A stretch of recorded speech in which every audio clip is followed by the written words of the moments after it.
2021 மே மாதத்தில் தமிழ்நாட்டில் தேர்தல் நடந்து திரு மு.க. ஸ்டாலின் அவர்கள் தலைமையிலே ஆட்சி அமைந்தது.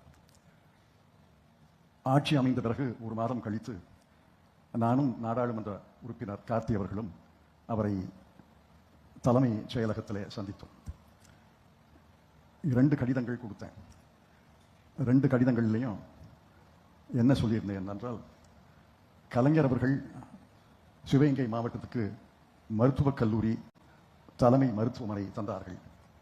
நீங்கள் உங்கள் ஆட்சியில் சட்டக்கல்லூரியும் வேளாண்மை கல்லூரியும் தர வேண்டும் என்று அன்போடு கேட்டுக்கொண்டேன்.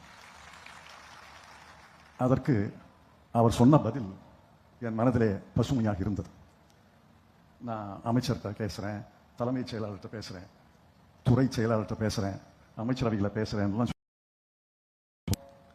அதுக்கு என்ன செஞ்சிடலாமே, அவருக்கு நினைவு இருக்கிறதோ இல்லையோ எனக்கு நினைவு இருக்கிறது, கவனமாக கேளுங்க, அதற்கென்ன செஞ்சிடலாமே, 2 வார்த்தை தான்.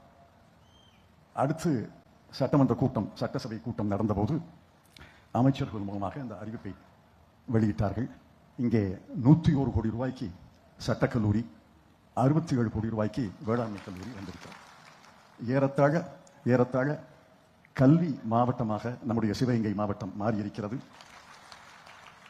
கல்வியிலே ஏறத்தாழ இந்த சிவகங்கை நாடாளுமன்ற தொகுதியும் சிவகங்கை மாவட்டமும் தன்னிறைவு பெற்ற மாவட்டங்களாக நாடாளுமன்ற உறுப்பினராக வழங்கியிருக்கிறது.